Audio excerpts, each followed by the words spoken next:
प्रिय विद्यार्थियों, हमने पिछले वीडियोस में अलैंगिक प्रजनन एवं वर्धी प्रजनन की विधियों के बारे में पढ़ा था।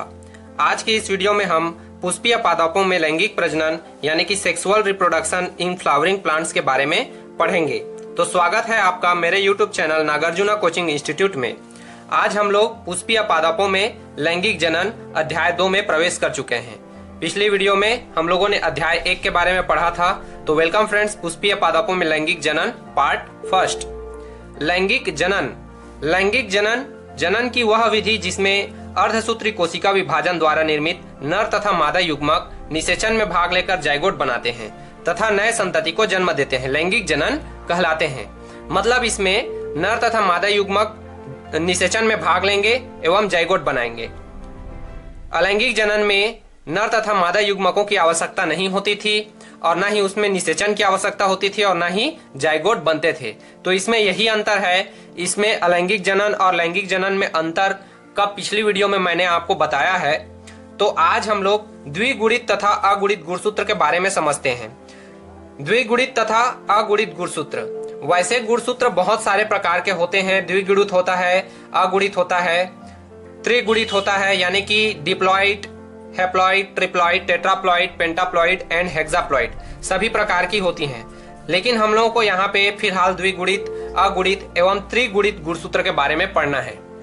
तो प्रत्येक जीवधारी में गुणसूत्रों की संख्या निश्चित होती है और यह संख्या सामान्यतः द्विगुणित होती है, जो कि युग्मक जनन के समय अगुणित हो जाती है। मतलब हम लोग जानते हैं कि मनुष्य में 23 जोड़ी गुणसूत्र होते हैं यानी कि 46 गुणसूत्र होते हैं, जिसमें से 22 ऑटोसोम होता है और एक हेटेरोसोम होता है जो कि लिंग निर्धारण का कार्य करता है। हेटेरोसोम यानी कि XX और XY। यदि XX है तो ये स्त्री के लिए और XY है तो पुरुष के लिए होता है।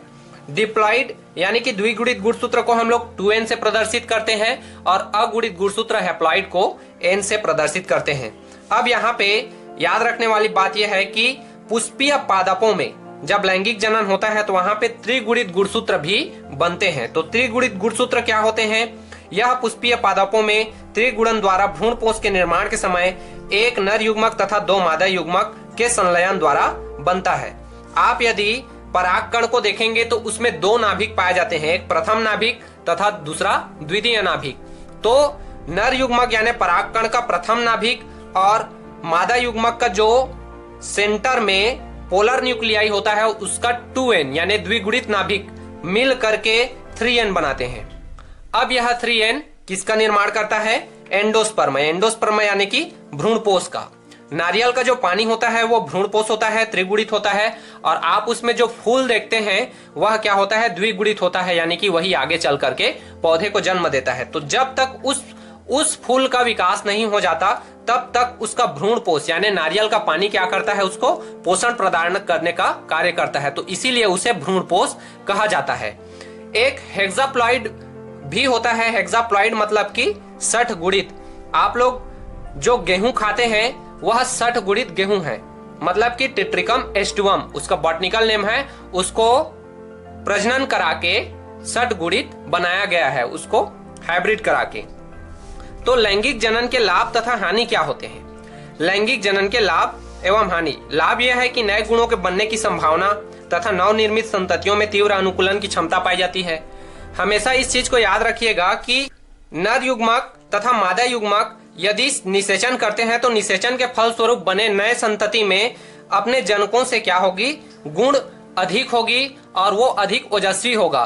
तो इसमें क्या होगा? इनका गुण और इनका गुण, दोनों का गुण क्या हो जाता है? मिल जाता है। और जो नया संतति बनता है वो दूसरे गुण का पैदा होता है। तो नए गुणों की बनने की इसमें संभावना होती है एवं नवनिर्मित संततियों में तीव्र अनुकूलन की भी क्षमता पाई जाती है।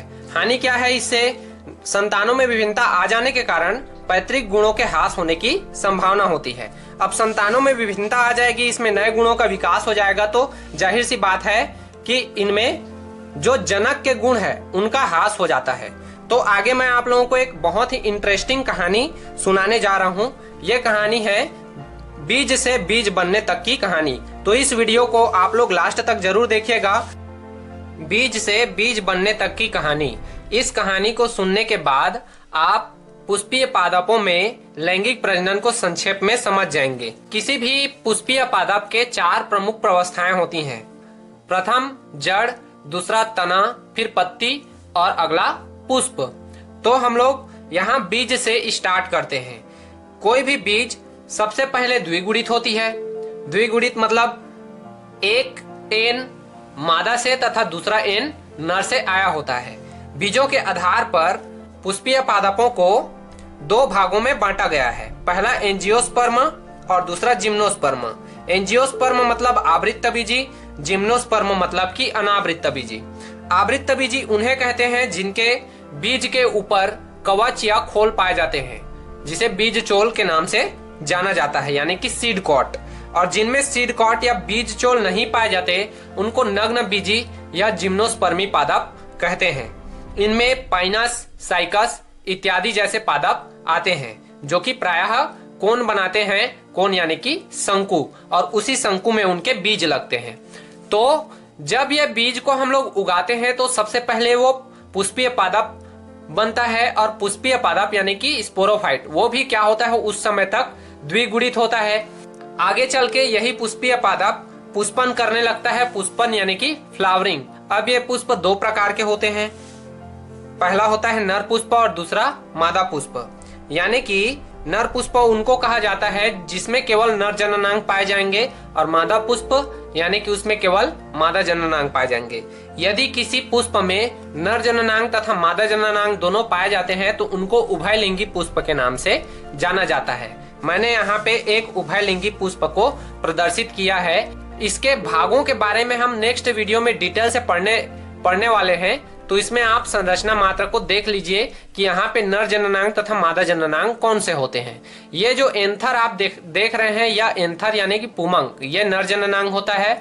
और ये जो स्टिग्मा है, फिर स्टाइल, फिर यहाँ पे ओवरी और ओव्यूल, ये सारे पार्ट मादा जननांग के होते हैं। और जिस आधार पे ये सारे पुष्प टिके होते हैं उसको पुष्पाधार या थैलेमस के नाम से जाना जाता है। तो इसके बारे में हम लोग नेक्स्ट वीडियो में डिटेल से पढ़ने वाले हैं।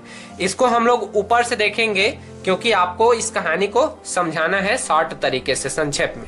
तो ये पुष्प के 2 भाग, नर जननांग तथा मादा जननांग, अभी तक भी ये द्विगुणित अवस्था में रहेंगे। अब नर जननांग क्या करेगा, पुंकेसर, फिर पुंकेसर से परागकोश, फिर परागकोश से लघु बीजाणु को जन्म देगा। वैसी मादा जननांग स्त्री केसर, फिर स्त्री केसर से बीजांड, फिर बीजांड से गुरु बीजाणु को जन्म देगा। लघु बीजाणु, गुरु बीजाणु मतलब microspores and mega spores. Microspores में जो पराग कण का निर्माण होता है तो पराग कण की प्रारंभिक अवस्था को माइक्रोस्पोर्स कहा जाता है, तथा जो अंडाणु कोशिका बनती है एम्ब्रियो सेक यानी भ्रूण कोश के अंदर में, उसके निर्माण की प्रारंभिक अवस्था को मेगा स्पोर्स कहते हैं। तो ये माइक्रोस्पोर्स यानी कि जो पराग मातृ कोशिका है वो किसका निर्माण करती है, नर युग्मोद्भिद का निर्माण करती है, यानी कि पराग कण का। और जो गुरु बीजाणु कोशिका है यानी कि अंडाणु मातृ कोशिका, वो किसका निर्माण करती है, मादा युग्मोद्भिद का निर्माण करती है, यानी कि फीमेल गिमेटोफाइट का।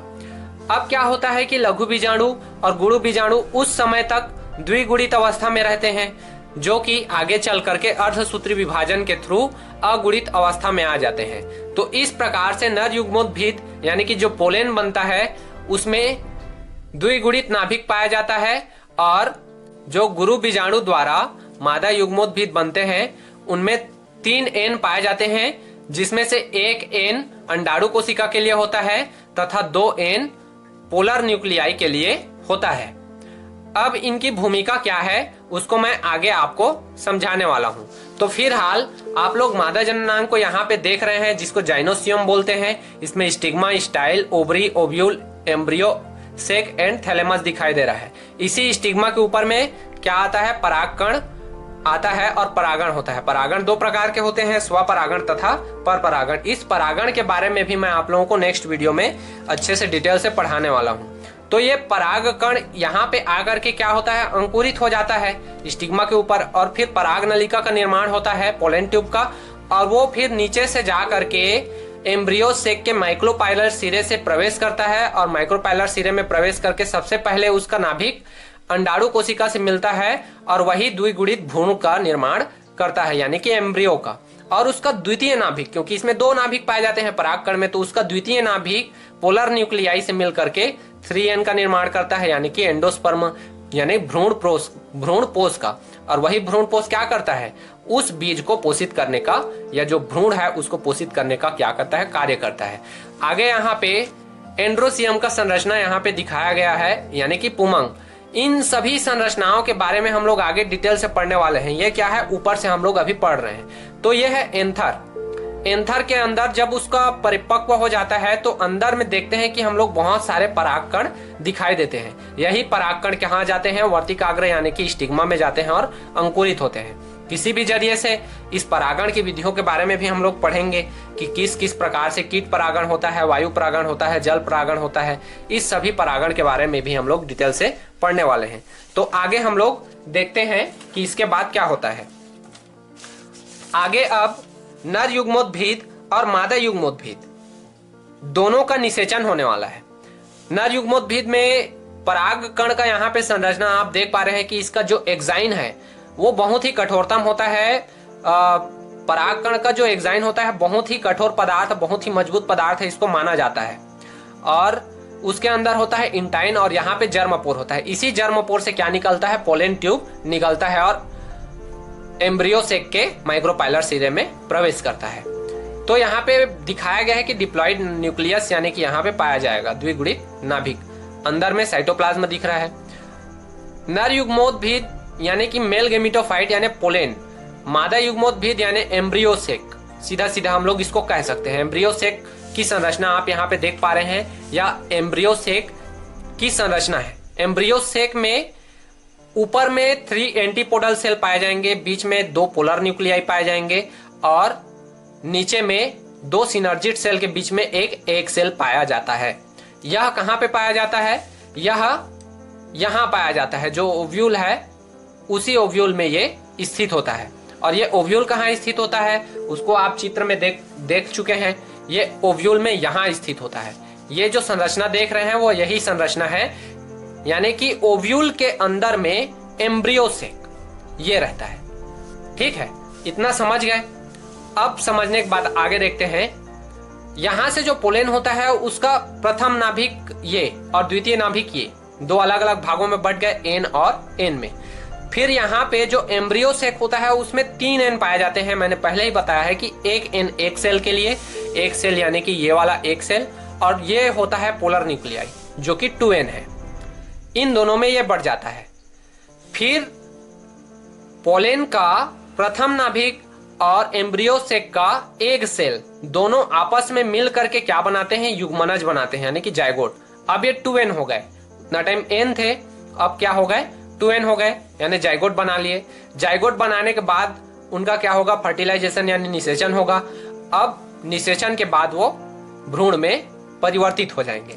फिर इस 2n का और इसके द्वितीय नाभिक का क्या होता है, मैंने बताया कि इसके 2n यानी कि द्वितीय केंद्रक पोलर न्यूक्लियाई और परागकण का द्वितीय नाभिक आपस में मिल करके भ्रूण पोष यानी कि 3n का निर्माण करते हैं, एंडोस्पर्म जिसे कहते हैं। अब ये एंडोस्पर्म क्या कार्य करता है, एंडोस्पर्म इस भ्रूण को पोषित करने का कार्य करता है जब तक कि ये भ्रूण क्या ना हो जाए, विकसित ना हो जाए।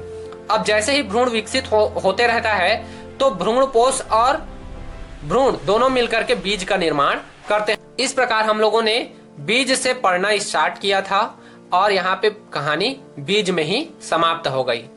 तो ये बीज आगे चल करके फिर पुष्पीय पादप को जन्म देगा। तो इस प्रकार से बीज बनने की कहानी समाप्त होती है। आप लोग नेक्स्ट वीडियो में इस सारे चीजों को डिटेल से पढ़ पाएंगे, सारे स्ट्रक्चर्स के बारे में डिटेल से पढ़ पाएंगे।